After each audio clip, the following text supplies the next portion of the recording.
Queridos amigos, estamos iniciando nuestra jornada con la palabra del Señor, que como siempre viene a nuestro encuentro, nos anima y nos fortalece en nuestro camino cristiano. Ñamoñepunú, el mes de julio con el profeta Amós. Estamos en el capítulo 2 del versículo 6 al 10 y luego los versículos 13 al 16. Así dice el Señor: a Israel por 3 pecados y por el cuarto no le perdonaré, porque venden al justo por dinero, al pobre por un par de sandalias. Oprimen contra el polvo la cabeza de los míseros y tuercen el camino de los indigentes. Padre e hijo van juntos a una mujer, infamando mi nombre santo. Se acuestan sobre ropas dejadas en fianza junto a cualquier altar. Beben vino de multas en el templo de su Dios. Yo destruí al amorreo al llegar ellos. Era alto como los altos cedros, fuerte como las encinas. Destruí por arriba el fruto, la raíz por abajo.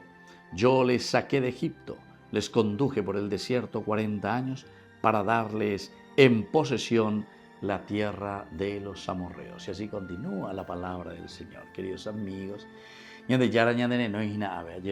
sobre todo para vivir la justicia y para vivir ese regalo y ese don tan importante que Él nos ha dado. Pero el Señor nos regala todo, el Señor nos da todo para que podamos utilizarlo en comunidad. Pero vendemos al justo por dinero, al pobre por un par de sandalias. Oprimimos contra el polvo la cabeza de los míseros y torcemos el camino de los indigentes. A veces y tengo.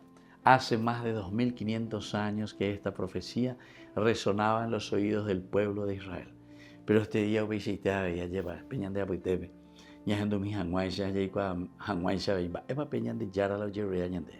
la conversión. Y después el Señor comienza a decir: yo les he dado todo, yo les he sacado de la esclavitud, yo les he sacado de Egipto, yo les mostré este camino para llegar a la tierra que emana leche y miel.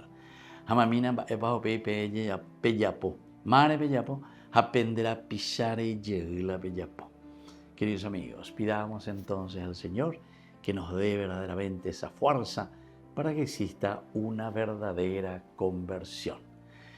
Que la bendición del Señor descienda sobre ustedes, el Padre, el Hijo y el Espíritu Santo. Amén.